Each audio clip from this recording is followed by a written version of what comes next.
As if it wasn't exciting enough to talk to Steven Spielberg, we were joined by a very special guest. John Williams has been Steven Spielberg's closest collaborator.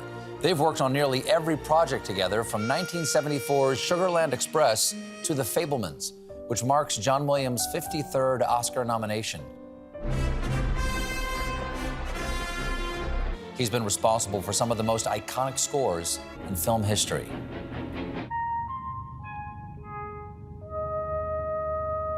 So I understand that in 2022 marked your 50th anniversary of working together. You guys met in 1972. The first film that you did was Sugarland Express in 1974 with Steven. Correct.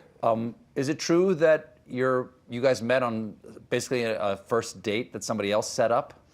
Was it a blind date, your first Somebody meet? set up a meeting, a lunch meeting for us in some fancy restaurant in Beverly Hills. Mm-hmm. And the head waiter came and he said, I was bringing to Mr. Spielberg, and I saw this a teenager. I thought, you got to forgive me, Stephen, tell this story. I'm not even here. Tell the story. So I thought, I thought maybe that's Mr. Spielberg's son. Where's Spielberg? You know? And of course, I sat down with him, and within a minute or two, I realized this is somebody very, very special, with a keen and bristling, dazzling intellect, who remembered everything I'd ever written that I'd already forgotten. Really? I had a huge collection of soundtracks. And when I heard John's score for the Reavers, I said to myself, if I ever get a chance to direct movies, I want this guy to score all of them. This is back in 1972. I have a very simple question. What's your job? And I don't mean that facetiously. What's your job? No, it's a wonderful question. It's very, very simple. I don't know if I can give you a simple answer, but my job in film, I think the first answer that I can give you is to inform and improve in the process of storytelling through music, if I can. Mm-hmm. Describe the characters, describe the atmosphere and the ambiance of what the story requires, and so. My job is to be a collaborator with the director in achieving all these things, the atmospherics, the emotional content, and so on. Stephen, you've said, I depend on John more than I depend on anybody to rewrite my movies musically and put them a rung higher than I could ever reach.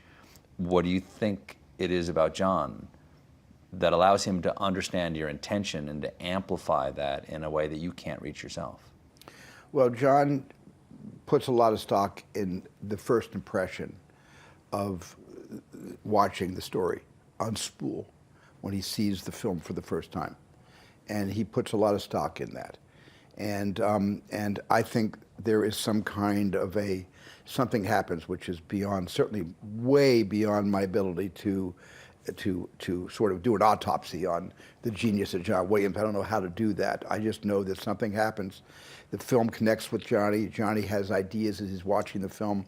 He lets the story unspooling roll over him, make him feel something. And he is somehow able to take those feelings, those emotions, and he's able to find the musical equivalent of emotion, of energy, of creating a musical narrative, of binding all the disparate parts of a movie story into a very smooth narrative musically. And he just has a way of doing this unlike anyone I've ever seen perform his job. We just agree about aesthetic choices and matters of taste.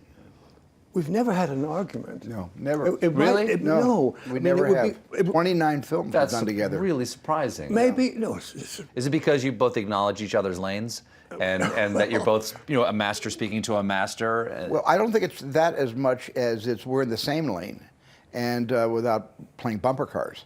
We just have a way of, I've never not liked something that John has written for one of my movies. I've never said, oh, I don't feel that's right for my movie, or I don't think we should use that piece of music at this point. Everything Johnny has written has fit like a glove. And so there's never been bumps about my disagreeing with something that he's composed, ever. We didn't have enough time in tonight's show for my full conversation with John Williams, but tune in next week. We will have more with Stephen and John on their famous collaborations. And when we return, I asked Steven Spielberg about UFOs. Stick around.